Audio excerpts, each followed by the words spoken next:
Traders and market leaders in Anambra State, particularly in Onitsha, continue to defend Governor Chukwuma Soludo's directives to open markets on Mondays, adhering instead to the sit-at-home order by the Indigenous People of Biafra. Despite IPOB suspension of the order, traders fear attacks by hoodlums who have enforced it through violence, including kidnapping and arson. The 2023 adoption of the Chief Enigbe Francis, the chairman of Mboka Mazu Market, remained unresolved. Fearing ongoing fears, market leaders now open gates but keep markets inactive to comply with the governor's direct order while avoiding violence. The issue of sit at home, I remember that there's a particular governor still in the east that tried to fight sit at home. Then some leaders equally do that, though we don't know whether it's political, whether indeed they were really willing to fight it. Because it's not looking like IPOB are more powerful, the IPOB members are more powerful than the leaders of the state. What do you think about these issues? Because in Anambra now, of course, they're already fed up with this. The governor should do something. The government should do something. The leaders should do something, that they want to open markets now on Mondays. They don't want to sit at home anymore. But unfortunately, the fear is still there. Now, when the governor has come up to say, okay, everyone go to the market, would the governor come and take away the fear from them? Because it's obvious that the fear is what is more like holding them bound even now. Well, you know, in philosophy, you know, there is one potent course line that has to do with the existing identity of any individual organization, and that's ideology. You can make policies, you can come up with beautiful ideas, you can come up with blueprints, economic blueprints, as the case may be. Probably might also want to adopt varying leadership, what do you call it now? Various school of thought. You probably want to do some of those. But there again, there's one important aspect is ideology, and it has to do with the state of mind, what is constantly ringing in the mind of persons.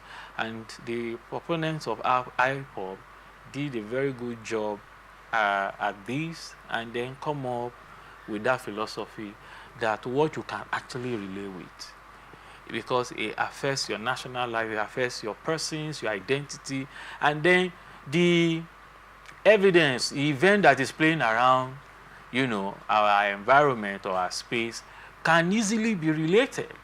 Because right now, because it is somehow pick up on some of those inequalities and inefficiencies of governance or government, and just oppose it to what is playing out before the citizenry, and then possible solutions. The solution is not coming, and yet we are told that it's coming, and we have been waiting. The solution is not coming, and then the system is so, quote and unquote, positions that it only favors those who probably want to take it by, you know, the bull by the horn. It means that a popular comedian says, just in case you are selling a market and nobody tends to pay you attention, then adopt craziness. Then what do? You command attention, because it's all about attention seeking. Exactly. You know, and if the people can relate with what is not working, comparing it to what purportedly, you know, was said is working and is not working, that all what you see daily is those things that are not working. Whether in your local environment, you go elsewhere, it's the same. So you tend to see there is an ideology that go beyond government policy, or you can make a political statement. Because an average local, whether in the East or elsewhere in Nigeria, can always want to show solidarity with what they are fighting for: liberation, fairness. However, government can kill it if some of the narrative or the head points that foster this movement if government can say no, some of these submission or what the IPOB proponents are alluding to are incorrect, meaning that you can go anywhere in this country and then you can do business and nobody will have to determine, intimidate you or query your identity, query which part of the country you are coming from, etc., etc. There is no, meaning that everybody can come to the table in fairness, with equity, and then you will be attended to. You don't need to know one call from Abuja or somewhere in Lagos or somewhere in Abuja or Port Harcourt, or you probably are very close to the corridor of power, because this is a narrative that is fueling that ideology. Except if which government is very intentional to arrest some of the concern raised by the proponents of IPOB. You will see that declare policy, in fact, gazette it and let the lawmaker say it is a crime for you not to come out on Monday. Who will come out? Because when you come out, you are seeing those who are pushing for it, they set up their machineries. You start hearing certain news. Oh, so why is the government not doing that? It's because it's a very complex matter of higher power interest. Because there's a division upstairs. We are not speaking with one voice. You see that the reason why people are looting, because it's divided. Even the elite, they are culprits. They are involved. You see division. Some are for, some are against. Some are for, but they don't want to, publicly allude to that. So they are doing, rendering their support behind the scene. While you have the few, because it's not about money. It's expensive to run this. Very expensive, just like tourism. Terrorism is highly expensive.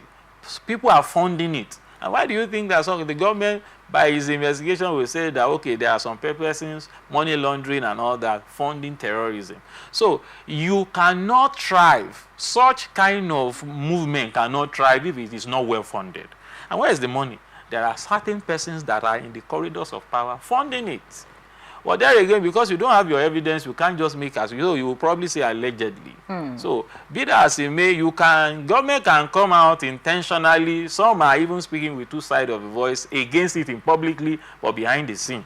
Well, Mr. Wells, don't you think it's taking too much time? Because it's over 2 years now. Since they started this seat at home. Yes. And people have cried out. Is the government still for the people? The point because it's more like people, they have protested over this. They have they've done everything they feel. It's not a usual, resistance. That this is where they are located at. Then you can go and attack them.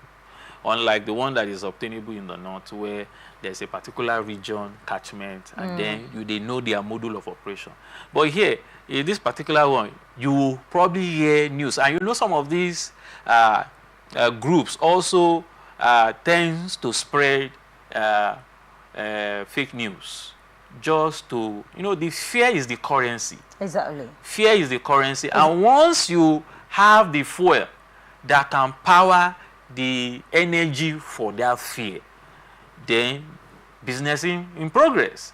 As long as the fuel that support or fuel, the fossil fuel that fuel that fear, the generation of that fear in the minds of an average people from that part of the country, you have to give them assurance that the law has what it takes to arrest. However, as I said, it is not a conventional, agitation or confrontation that, they are located here, you can go and bust them up. The moment you are thinking you are recording success here, somewhere in the interior, you are getting another news. Exactly. And then they don't just make empty threats. Some of the threats made are always, follow with, actions and more threats. And once you can take the hold of the people with fear. So even if you say everything is safe, you still want to check, is it safe truly? These are all right, thank you so much. Next story is from Lagos State.